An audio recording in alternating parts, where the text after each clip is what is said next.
Sponsorship क्या होता है ये समझिए आप।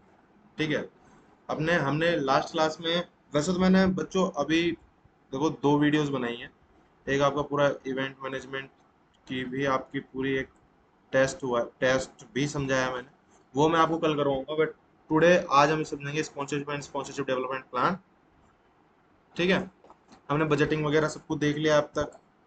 और अब थोड़ी देर तक केवल मेरी बात सुनिए आप। ठीक है, what is a sport, what is a sponsorship basically. हाँ बच्चों, तो मैं बोल रहा था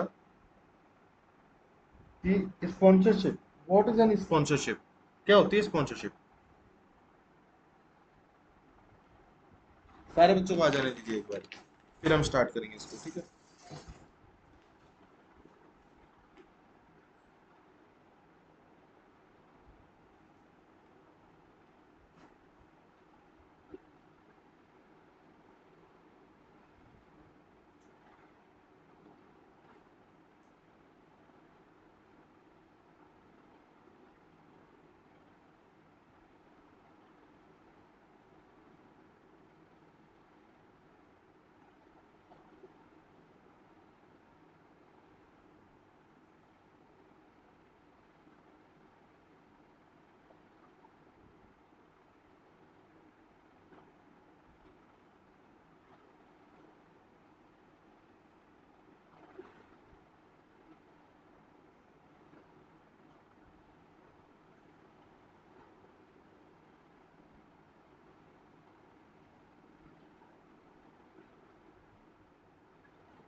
हाँ तो बच्चों, स्पॉन्सरशिप का मतलब होता है स्पेशल इवेंट्स में attract sponsors if they have targeted markets in common. इसका मतलब ये होता है बेसिकली जो ऑडियंस होती है ना बच्चों, अब किस टाइप की ऑडियंस आ रही है। सबसे पहली चीज तो स्पॉन्सरशिप की यही आती है कि जिस टाइप की ऑडियंस आएगी उस टाइप की ही स्पॉन्सरशिप भी आएगी।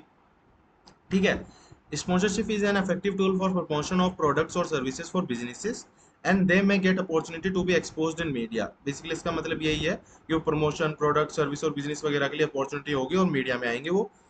Continuation grants from private foundations, grants वगैरह मिलेंगे प्राइवेट फाउंडेशन से। Funding from private foundation can be use to support ongoing projects program, state funds, college, universities, partnerships, इन सबसे भी आपको फंड्स मिलेंगे।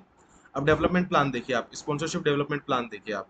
सबसे पहले होगा ब्रेन स्टॉर्मिंग, मतलब कि डेवलपमेंट प्लान। डेवलपमेंट कैसे होगा, create a long list of businesses और organisation that would align well with the event. अब जो भी बिजनेस और ऑर्गेनाइजेशन बहुत सारे, उनकी अपन एक लिस्ट बनाएंगे। मान लीजिए कोई कोकोला वगैरह बनाएंगे, वो किस टाइप की चलती है। जैसे मान लीजिए रेड बुल है, red bull gives you wing. जैसे रेड बुल आज के टाइम में F1 की रेसिंग करवाती, तो हमारा कोई इवेंट होगा तो मैं F1 उसको बुलाएंगे रेड बुल को। तो इस टाइप की चीजें होती हैं। मतलब इवेंट के हिसाब से हमें बिजनेस और ऑर्गेनाइजेशन देख लेना पड़ता है। तो those who may have access to funding and tend to be highly involved with community functions should be included। मतलब कि जो भी इस इन सब चीजों में ज्यादा इंक्लूडेड और कम्युनिटी इन्वॉल्व लगते हैं उन सबको हम इंक्लूड करेंगे। सेकंड स्टेप क्या है, determining purpose. There are two ways to work with a sponsorship. Sponsor provides a monetary contribution to the event. Sponsor and organization agree upon a trade value. दो चीजें होती है, या तो आपको पैसा दे देगी, करिए, ठीक है, या फिर आपकी वैल्यू, ट्रेड वैल्यू क्या है, जैसे कि an example of this would be a media sponsor running ads for the event through their outlets and the organisation would provide credit to the sponsor through including their logo and advertisement social media mentions event announcement. Basically क्या होता है ना, मान लीजिए कि मेरी reach 1 से 2 हजार लोगों के बीच है, तो मैं क्या करूंगा कि मेरा ब्रांड लोगो लगवा दूंगा उसमें, ठीक है, ब्रांड लोगो लगवा दूंगा, आप ऐसे समझिए उसमें।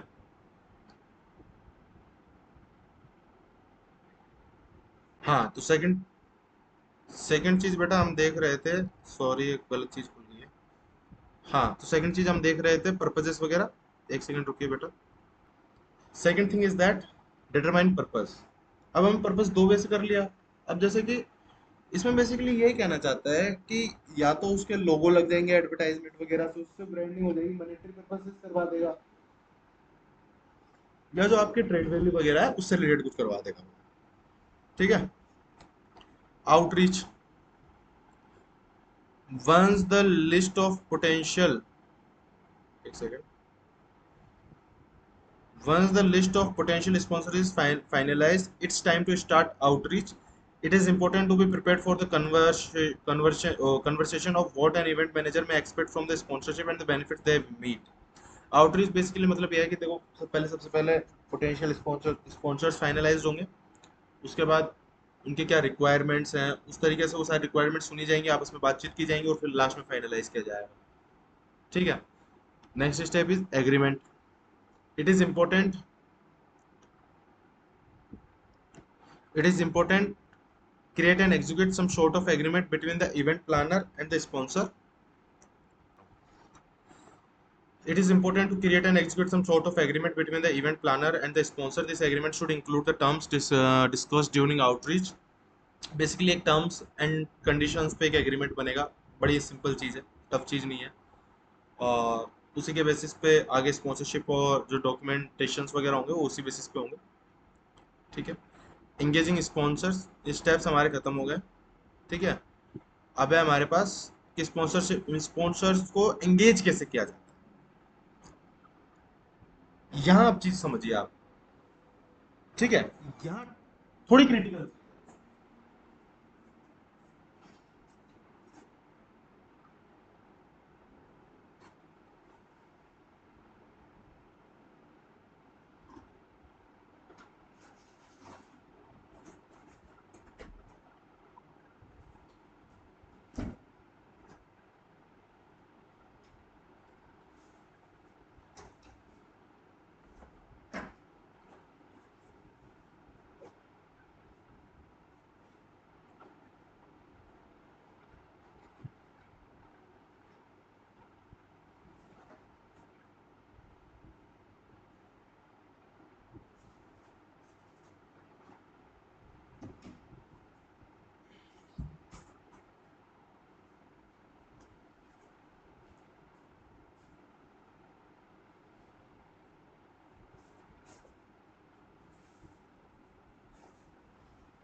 हाँ बच्चों, तो एक बात समझिए कि एंगेजमेंट ऑफ स्पॉन्सरशिप, आप किसी भी स्पॉन्सरशिप को एंगेज कैसे कर सकते हैं, मतलब किसी भी स्पॉन्सरशिप को आप क्या कह के अपने इवेंट में लाएंगे, सबसे पहले तो मुझे ये समझाइए आप ऐसे तो बोलेंगे नहीं यार आ जाइए मेरे इवेंट में आ जाइए, भाई obviously this is the bullshit things ना। आपको एटलीस्ट कुछ तो ऐसा करना पड़ेगा ना, जैसे आपके उस इवेंट में स्पॉन्सर्स आए, आपके बताना पड़ेगा कि आपका इवेंट कैसा है, या फिर दर्शाना पड़ेगा, मार्केटिंग के बारे में समझाना पड़ेगा, उनके रिटर्न ऑफ इन्वेस्टमेंट के बारे में समझाना पड़ेगा। समझ रहे हो? तो फर्स्ट स्टेप तो मैं आपको समझा देता हूँ। फर्स्ट स्टेप होता है क्या है ना, कि सबसे पहले तो आपको एक उसको समझाना पड़ेगा कि आपके वहां कितने लोग आएंगे, आपकी रीच कितनी है। ठीक है? एक बार आपने उनको रीच समझा दी, तो फिर आपको उनको समझाना पड़ेगा कि उनकी जो रिटर्न ऑफ इन्वेस्टमेंट है वो सेफ है कि नहीं। समझ रहे हो? रिटर्न ऑफ इन्वेस्टमेंट समझते हो? रिटर्न ऑफ इन्वेस्टमेंट का मतलब यार इतनी बार समझा दिया, अब भी आप अगर नहीं समझ पा रहे हो तो फिर गलत चीज है ना। रिटर्न ऑफ इन्वेस्टमेंट का मतलब होता है जो उन्होंने पैसा लगाया उनको वापस मिल जाएगा कि नहीं। फिर उनको ऑडियंस के बारे में समझाना पड़ेगा। ठीक है? और एंगेजमेंट बतानी पड़ेगी। ठीक है? तो ये सब स्टेप करने के बाद कहीं जाके स्पॉन्सर्स स्पॉन्सर्स एग्री होंगे। अब फर्स्ट ऑफ ऑल वो एग्री हो गए तो इसका मतलब ये तो है नहीं, अब उसके बाद टर्म्स एंड कंडीशन स्टार्ट होंगे, क्योंकि एग्रीमेंट तो बनेंगे। अब वो ऐसा तो है नहीं कि या तो भाई आपको मॉनेटरी वैल्यू चाहिए, आपको किस टाइप का इंटीग्रेशन चाहिए वो भी ब्रांड पूछेगा। भाई which type of thing you need, सबसे पहले पूछेगा ये तो। जो बात है कि किस टाइप की चीज आप चाहते हो। ठीक है? भाई आप पैसा चाहते हो, पैसा पैसा ना चाह के आप केवल मतलब कि जो सामान होता है काफी सारे ब्रांड का, केवल सामान चाहते हो, जैसे स्पोर्ट, अगर मान ली कोई sports tournament, sports company Adidas है तो वो जूते प्रोवाइड करवाए, ब्रांड लोगो इस तरीके से प्रोवाइड करवाए। ठीक है? समझ रहे हो? और फिर और मान लीजिए कि आप मतलब कि किस टाइप की जो भी चीज आप चाहते हो वो आपको बताना पड़ेगा उनको। ठीक है? अब एक बार ये सब चीजें हो गई तो उसके बाद क्या करोगे आप? एक पूरा उनको अपने इवेंट का बजट प्लान, भाई आपका इवेंट किस टाइप का इवेंट है, जैसे अपने इवेंट का उनको टाइप समझाओगे कि भाई हमारा मेगा इवेंट है,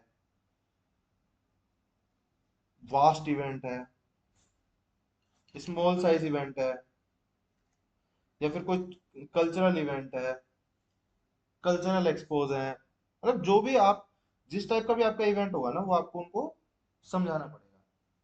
ठीक है? एक बार उनको समझा दिया, उसके बाद अब आप ऐसे एक के पास नहीं जाओगे, ऐसे जाओगे मल्टीपल लोगों के पास। ठीक है? समझे मैं क्या कहना चाह रहा हूँ? भाई पूरा प्रोसेस उस तरीके से फॉलो होगा। भाई आप सबसे पहले ये वाला स्टेप फॉलो करेंगे, भाई सबसे पहले एक एक ब्रांड्स के पास जाएंगे, फिर फाइनलाइज करेंगे, फिर देखेंगे कि ये ब्रांड हमारे लिए ठीक है कि नहीं है। इस तरीके से आप एक एक चीजें क्लियर करेंगे। ठीक है? अब आपको और चीजें मैं बताता हूँ। सबसे पहले तो देखो, जो भी आज क्या है ना कि आपको बच्चों एक चीज और बता दूं मैं, आज मेरी वीडियोस पार्ट्स में है। ठीक है? लेकिन ऐसा नहीं है कि डिस्ट्रक्टेड है, कंस्ट्रक्टेड ही है। और जिस बच्चे को मेरी टर्मिनोलॉजी और मेरी चीजें ना समझ में आए, ठीक है, वो बच्चा आइदर या तो ईमेल के थ्रू या यूट्यूब के कमेंट सेक्शंस में मुझसे रीच आउट कर सकता है।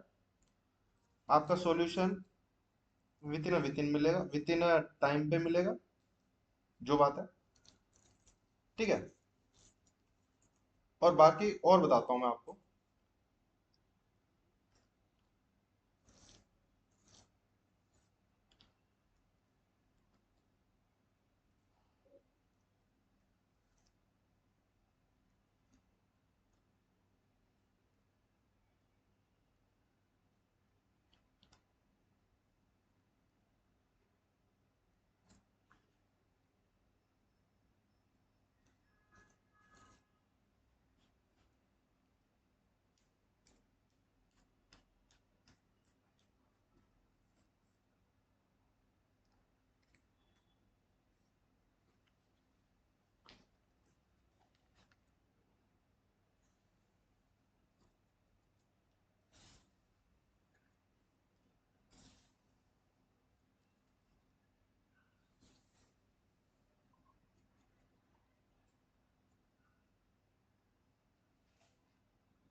अरे बच्चों, थोड़ा बिजी चल रहा हूँ आज, इसलिए थोड़ा वीडियोस ऐसे आ रही हैं। अब आपको बताता हूँ, अब आपको एक एक चीजें बताता हूँ मैं।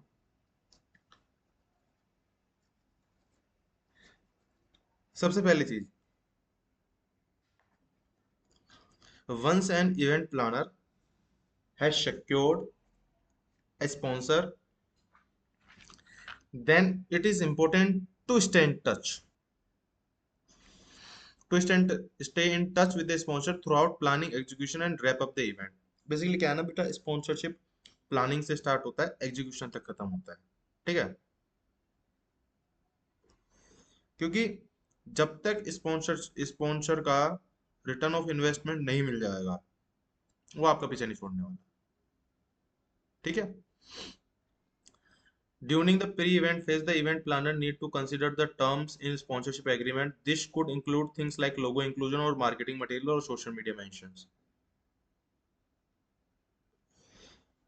आपने कभी ऐसे देखे हैं, दिस शो इज को पावर्ड बाय स्पॉन्सर्ड बाय, ऐसे देखा होगा ना आपने, काफी जगह देखा होगा। ठीक है, वो यही होता है आपका, मतलब एग्रीमेंट में होता है कि देखो हमारा लोगो लगेगा, आप कोई भी प्रमोशन करेंगे आपके इवेंट का, उसमें लोगो लगेगा।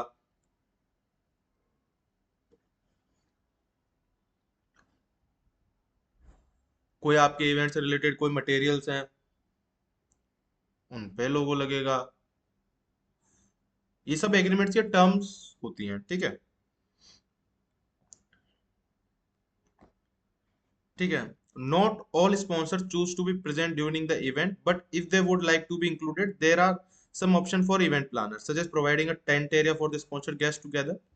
जैसे देखो आपको एक चीज बताता हूँ, जैसे हमारे कॉलेज टाइमिंग्स में, हमारे कॉलेज में कोई भी स्पोर्ट्स इवेंट होता था तो रेड बुल आया करती थी स्पॉन्सर करने। और रेड बुल ऐसी एकमात्र रेड बुल ही नहीं, काफी सारी और भी कंपनियां हैं। तो जब वो इवेंट करवाती है ना, तो वो उस जगह प्रॉपरली होती है, वहां पे प्रेजेंट होती है वहां पे। ठीक है,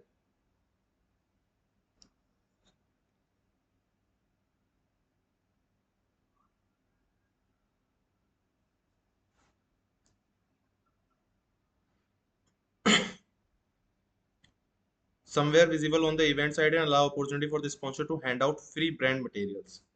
हाँ, जैसे स्पॉन्सर, जैसे रेड बुल का मैं आपको एग्जांपल दे रहा था ना, रेड बुल क्या करती है ना कि फ्री ड्रिंक्स प्रोवाइड करवाती है, छोटे मोटे गेम खिलाती है उसके बगल में। जैसे कि हमारे में होता था कि आप पंजा लड़ाओ, आपको मिल जाएगी, फ्री में मिलती है वो, फ्री में अपने ड्रिंक्स देते हैं। कई बार इनके पेड स्टॉल्स भी होते हैं। समझ में आ गया? Sponsorship can be sought in different ways. There are contacting agencies working to match sponsors with cause in need of sponsorship, and bodies related to trade and business whose aim is to endorse commercial organization in their relationship to seeker of sponsorship benefaction। इसका मतलब ये है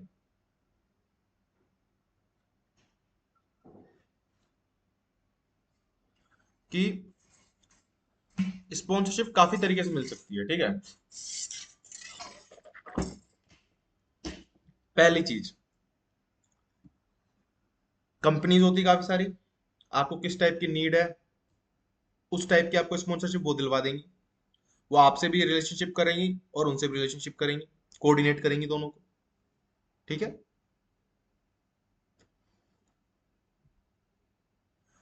वो आपके event का गोल देखेगी, motive देखेगी, और उस हिसाब से आपको उन्हीं ऑर्गेनाइजेशन और उन्हीं बिजनेस फर्म से मीटअप करवाएगी। ठीक है, an agreement that ensures benefits for both parties, stating the objective people's responsible marketing statement and budget as well as the evaluation part for measuring the outcome and impacts of the event is needed। मैंने आपको बोला ही था, planning से education तक रहती है। क्यों रहती है वो आपको पता ही चल रहा है इसमें। इसे कहने का मतलब है कि आप एक एग्रीमेंट बनाएंगे, उसमें आपका पूरा इवेल्युएशन होगा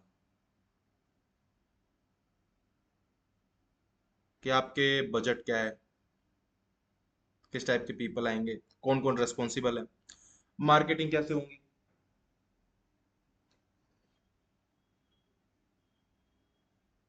वेन्यूज क्या है, टिकट किस प्राइसिंग पे है, किस किस जगह प्रमोशंस होंगे, समझ रहे हो? ये सब वाला एक एग्रीमेंट जरूरी होता है इसमें। With the budgeted revenue and cost prepared in a detail approved by both client, identify any deviation from the and organizing management. Serious of preparation can start. Effective control system should be designed to rectify the deviations from the standard. अब बच्चों को लगेगा कि इसमें क्या लिख दिया है, ऐसा कुछ नहीं बच्चा, बच्चा टर्मिनोलॉजीज होती है, टर्मिनोलॉजीज ऐसे होती हैं कि इसका मतलब यही है कि आप उनकी नीड्स को फुलफिल कर रहे हैं कि नहीं, आपकी स्टैंडर्ड प्रोसीजर है कि नहीं, एक ऑर्गेनाइज्ड मैनेजमेंट है कि नहीं, जो आपने बजट और रेवेन्यू बनाया वो डिटेल्ड है कि नहीं, क्लाइंट और आप दोनों ही रेक्टिफाई करेंगे बजट को, ठीक है।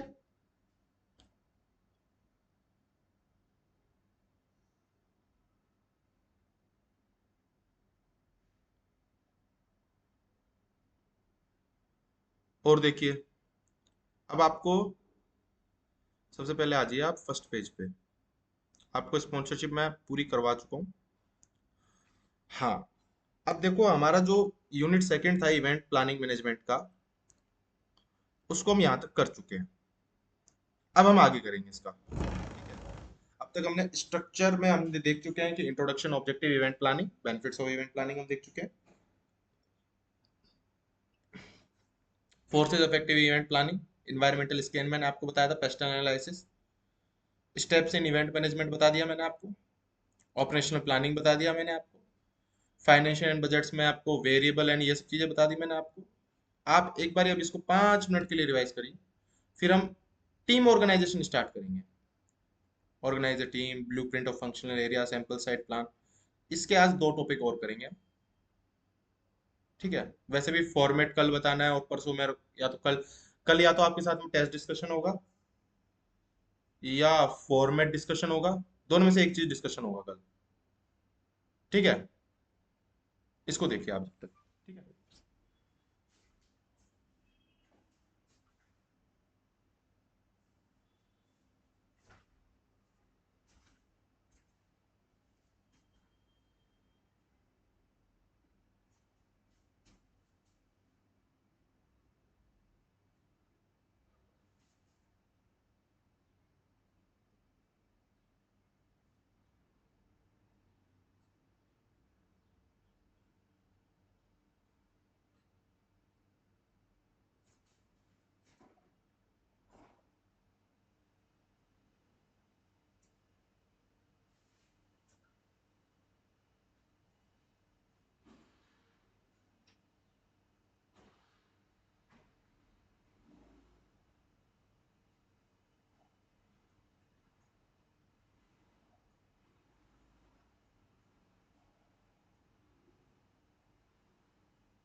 आपको थोड़ा यूनिट 3 से भी मैं रेफर करवा देता हूँ, जब तक आपका यूनिट 3 जो होगा वो ब्रांड मैनेजमेंट से रिलेटेड होगा।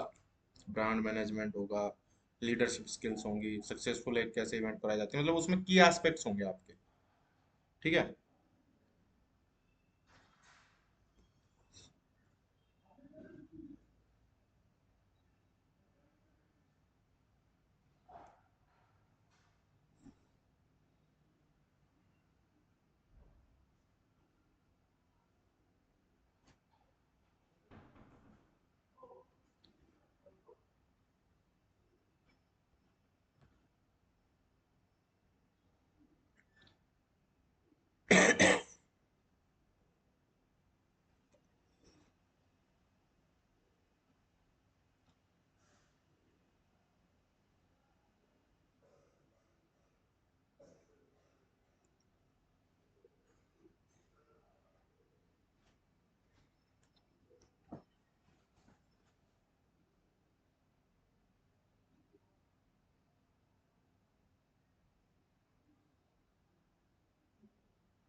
इसको आप जब तक रीड आउट करिए,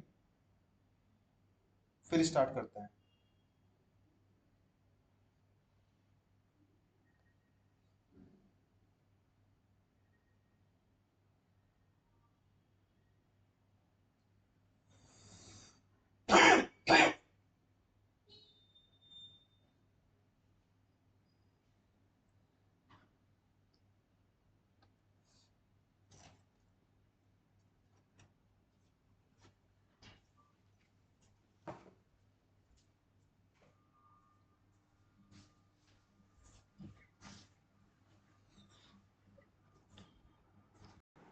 हाँ बच्चों, तो हम अब देखेंगे organise a team, how to organise a team. No matter the size, a special event takes a concern, concerted team effort to handle all of the details. Where possible, the stakeholders involved with the activity should be invited to participate on the planning committee. देखो, जो आपको sponsorship provide करवा रहे हैं, जो stake holders हैं, आप उनको प्लानिंग कमेटी में रख सकते हैं, ऐसी कोई बड़ी बात नहीं। अब आपके एफर्ट्स मैटर करेंगे। ठीक है। और और चीजें देखिए, depending on the type and scope of your event, one may consider identifying an event manager or event chair as well as individual chairperson of for subcommittees such as। अब committees कौन कौन सी बनेंगी वो देखिए आप। सब committees, venue, logistic and catering management एक बनेगा। अब इनका काम क्या होगा वो भी साथ में देखते रहिए। सिलेक्शन, कॉन्ट्रैक्ट्स,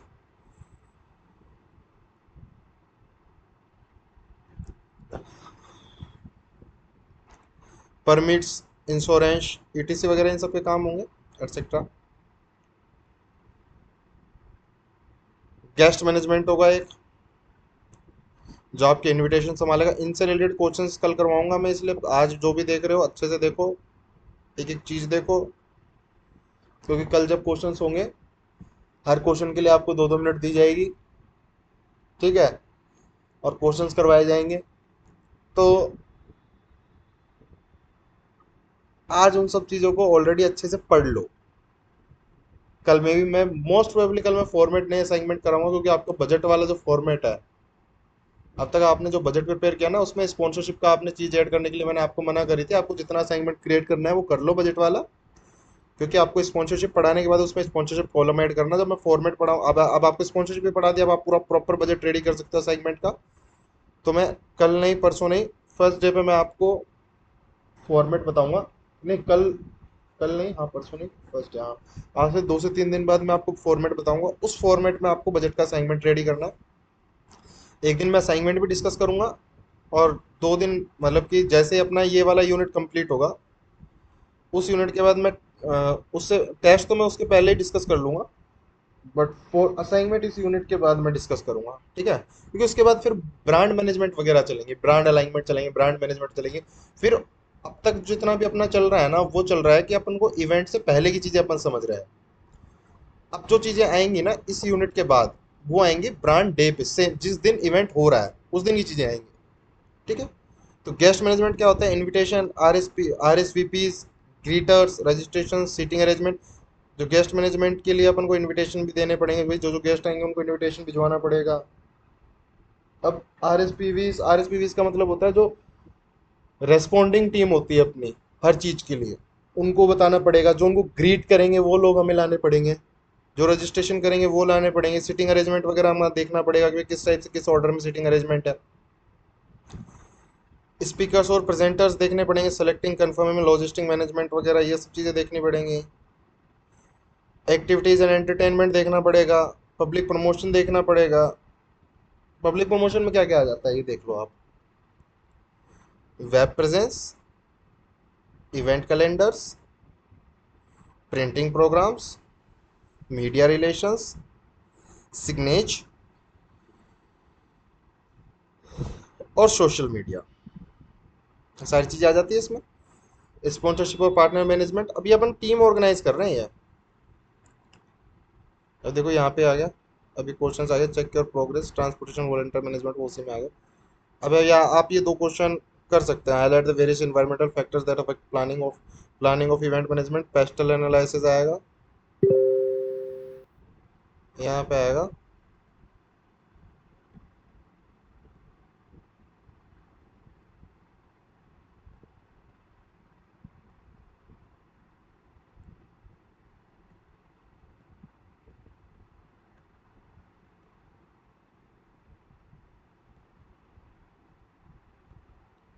पूरा पेस्टल एनालिसिस यहाँ समझाना आपको, ठीक है। Discuss the role of sponsorship and promoting in event, आज ये पढ़ा है तो आज ये करिएगा, दोनों क्वेश्चन कर लीजिएगा ये। ठीक है। दोनों का मतलब वगैरह आपको मैंने समझा ही दिया कि कैसे करना है क्या नहीं करना है। ठीक है। इसके बाद देखिए आप, blue print of functional area. What is the functional area, पहले ये बताओ तुम मुझे। फंक्शनल एरिया का मतलब होता है कि जहां इवेंट होगा,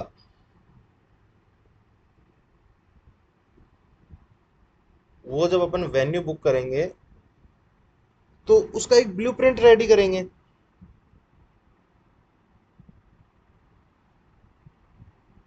भाई ऑब्वियसली ना, वेन्यू सिलेक्शन एक तो टीम होगी ना properly. Finding the location and venue is important for the development of the event. There may be several attractive choices of venue, in which case the organization need to check each venue and spot which of them matches the requirement of the event best, is best priced and is professionally managed। भाई कौन सा professionally managed है, कौन सा ज़्यादा सही है, कौन सा ज़्यादा गलत है, ये सब चीज़ें भी देखनी पड़ेंगी। Attention is to be paid to appearance and aesthetics, sound, smell, cleanness of facilities and equipment, सारी चीज़ें देखनी पड़ेंगी। देखो सफाई है कि नहीं है, साउंड उसमें प्रॉपर है कि नहीं है, कोई गंदगी तो नहीं है, सफाई है ना, अपीयरेंस है ना, आज की जनरेशन के हिसाब से जो एस्थेटिक्स है वो है ना, everything need to be present. The selection of the venue where the event is to be held will also be depend on the purpose, concept, theme of the event. It is responsibility of the event planner to ensure that the chosen site is suitable for the intended event and that all relevant information and approvals are obtained for the event। इसका मतलब बच्चों ये होता है कि कोई भी venue को जब अपन सेलेक्ट करते हैं ना, तो वो हमारे इवेंट के पर्पस को फुल करे। हमारी जो इवेंट की थीम है, सेम थीम के टाइप का वेन्यू होना चाहिए। और ये इवेंट प्लानर की रिस्पॉन्सिबिलिटी होती है कि जो जो हम वेन्यू या साइट को चूज कर रहे हैं ना, वो हमारे इवेंट के लिए रिलेवेंट होनी चाहिए। और ऑब्वियसली जो भी हम कर रहे हैं, ये सब चीज़ें हमें डिटेल्स स्पॉन्सरशिप वाले को देनी पड़ेगी, तो हम क्लाइंट और इन सब से बराबर में कोऑर्डिनेट करके अप्रूवल लेते रहेंगे। ठीक है। When deciding on a suitable venue, the following needs to be considered: the anticipated size of the event and expected visitors, entrance and exits। अब देख लीजिए ये सारी चीज़ें देखिए।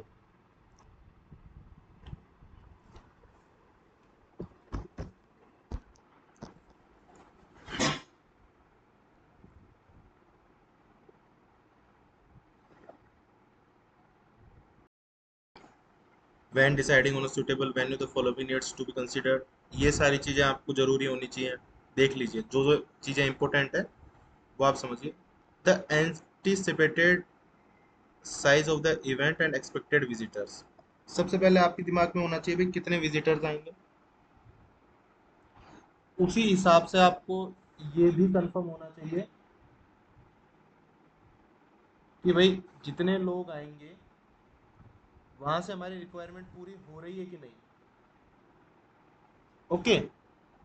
उसके अलावा हमें कुछ चीजें ये भी देखनी पड़ेंगी कि उसके एंट्रेंस एग्जिट,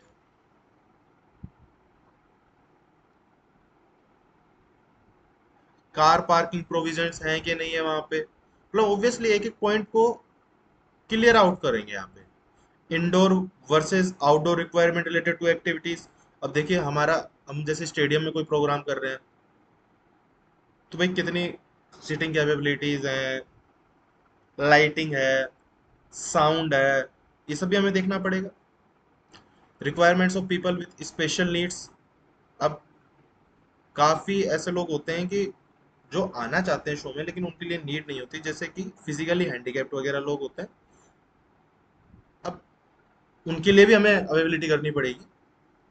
अब जो देखो ऑडियंसेस के ऊपर है और आपके ऊपर है, आपने कितनी शानदार व्यवस्था करी है। Access to infrastructure, power, water, communication, washroom, ये सब तो है ना, रिस्क मैनेजमेंट तो है ना, ये सब चीजें देखनी पड़ेंगी। आ जाइए साइट प्लान पे।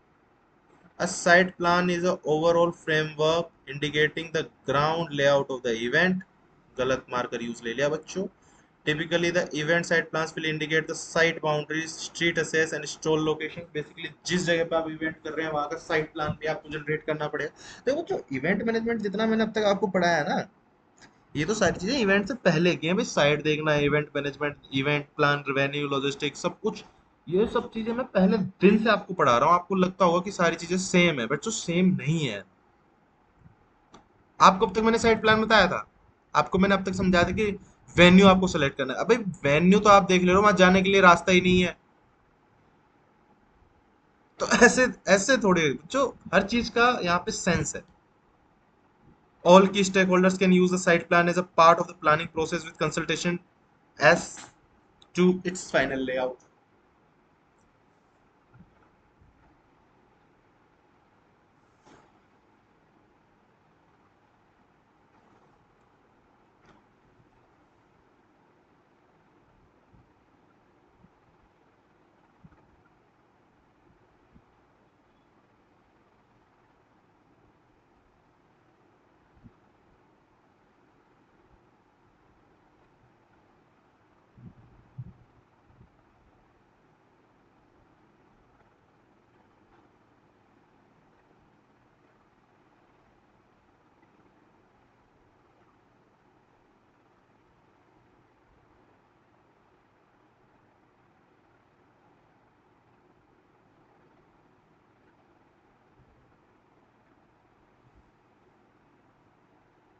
अब इसमें क्या होता है ना कि आपको साइट प्लान करने के लिए सबसे पहले तो भाई आपने वेन्यू सेलेक्ट कर लिया तो साइट प्लान भी सेलेक्ट कर लोगे। A site plan should be easy to interpret and in case of large event be posted strategically around the site for use by patrons. The site plan can be used by staff and volunteers in setting up the event is also invaluable as a reference in an emergency situation. Basically हमें proper अब sample site plan देखिए। अब site plan कैसे बनाया जाता है, जैसे budget बनवाया था ना, साइट प्लान भी बनवाऊंगा मैं आप लोगों से। When drawing the site plan, it is essential to use a simple format and including surrounding streets and landmarks.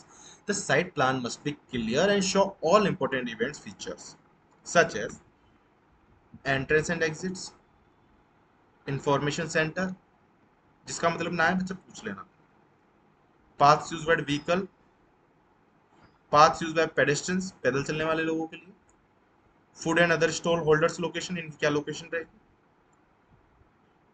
Stand and temporary structure location, जो हम टेम्पररी स्ट्रक्चर्स बनाएंगे उनकी क्या लोकेशन रहेगी, सिटिंग अरेंजमेंट्स क्या रहेंगे, शेड और शेल्टर क्या रहेंगे, जो जिन जब बारिश होगी तो भाई लोगों के ऊपर शेल्टर वेल वो तो होना चाहिए।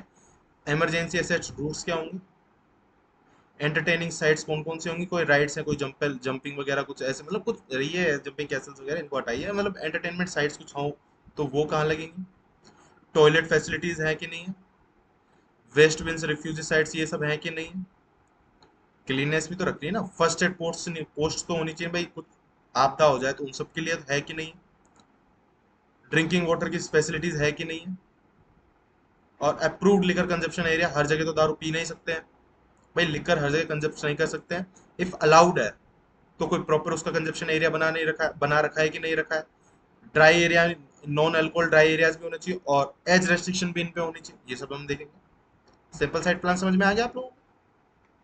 चलो एक लास्ट चीज और हम आज कर लेते हैं, ठीक है, पावर एंड लाइटिंग वगैरह तो ये हम कल करेंगे।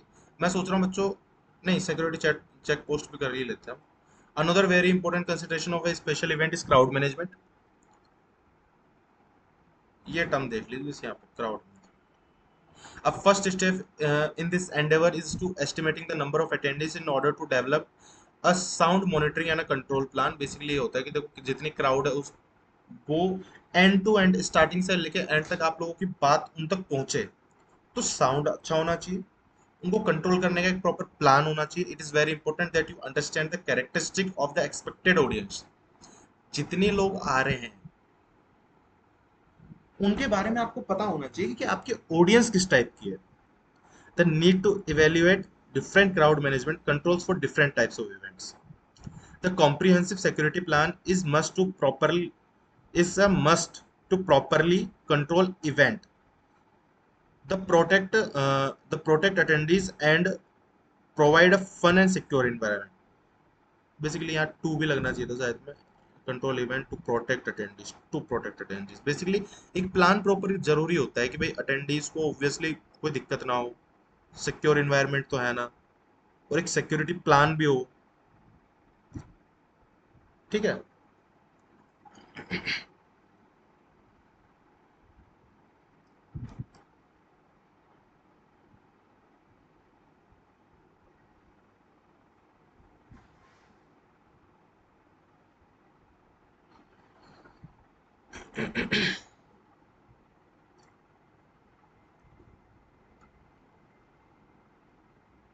मैप्स ऑफ इवेंट एरिया वगैरह, अब आप यहाँ पे आ जाइए, पावर एंड लाइटिंग इसमें आपको देखनी पड़ेगी।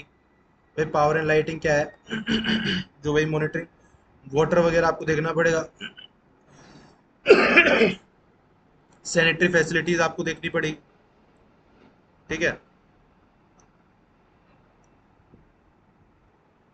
रिस्क मैनेजमेंट, और मैं आपको इसमें मार्केटिंग कल स्टार्ट करेंगे अपन, आपको रिस्क मैनेजमेंट आज अच्छे से समझाता हूँ मैं।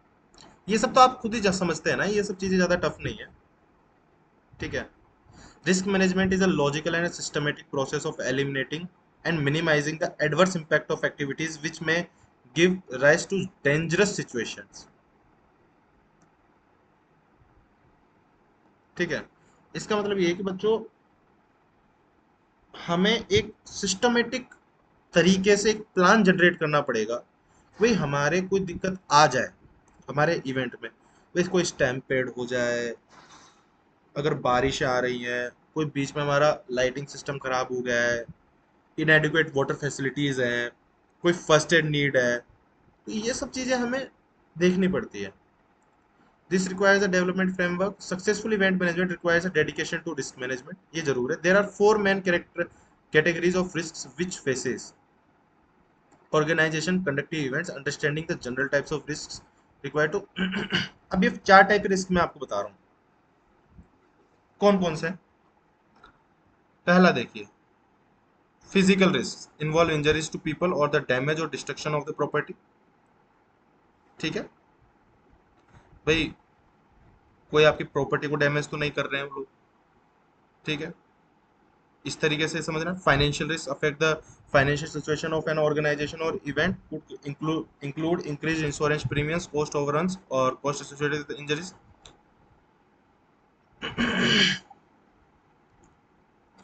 अब देखिए, फाइनेंशियल रिस्क कोई नहीं होना चाहिए भाई, लास्ट मोमेंट पे आपके पास पैसा खत्म ना हो जाए। मॉरल और ethical risk involve the loss of quality of parts, कोई भी आप में इमोरल एक्टिविटीज नहीं होनी चाहिए जिससे आपकी रेपुटेशन आपके इवेंट की खराब हो। Legal risk are losses cost arising from legal actions और breach of a law standard और गाइडलाइंस,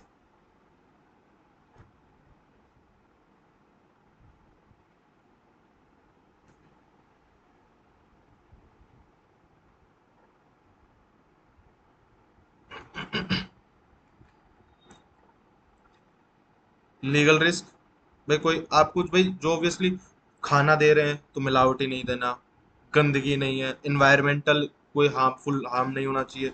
अगर आपने परमिशन नहीं ली है लेट नाइट तक डीजेस वगैरह चलाने की तो उसमें भी आपको कवर करना है ये सब चीजें, ठीक है। और देखिए आप, these risks should be treated with a sustainable action plan for avoidance and control. An emergency should be designed. The aim of an emergency plan is to minimize the threat to life and damage to property. Therefore, the risk analysis should be integrated into the event plan. Precautions range from first aid staff to cleared emergency access routes to comprehensive disaster plans, depending on the complexity of events. ठीक है, इस तरह की चीजें हमें देखनी है। Good atmosphere होना चाहिए, जैसे ये तो लास्ट चीज है, मैं या ये और देख लीजिए लास्ट चीज, फिर हम एंड करेंगे। Therefore, the risk analysis should be integrated into the event plan. Precaution range from the first aid staff to cleared emergency access routes to comprehensive disaster plans, depending on the complexity of events.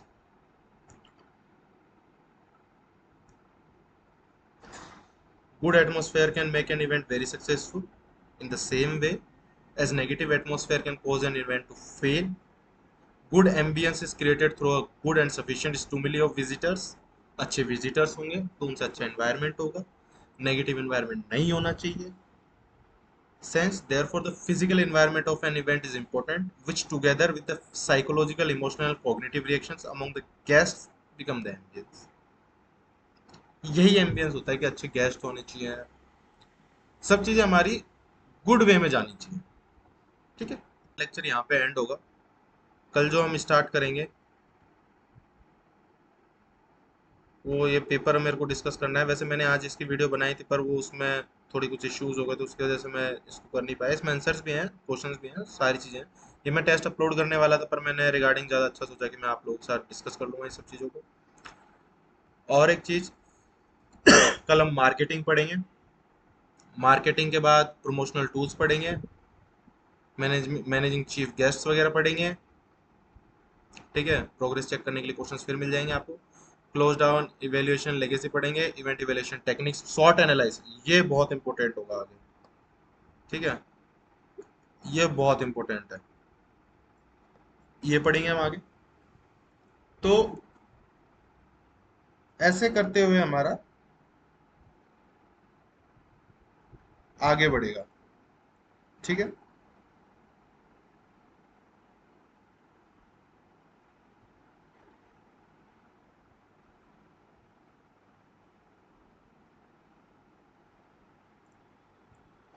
तो इस तरीके से हम पूरा हमारा event management की unit second complete करेंगे, ठीक है।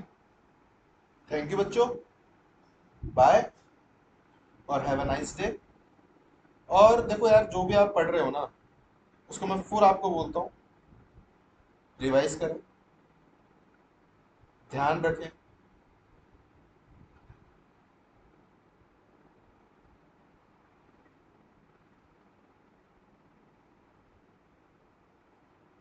और साथ में अपना भी ध्यान रखें, और मेन चीज पढ़ते रहें, पढ़ना नहीं छोड़ेगा कि पढ़ना छोड़ना मतलब समझते हैं आप, एक दिन आप छोड़ेंगे तो आपका ही काम खराब होगा उसमें।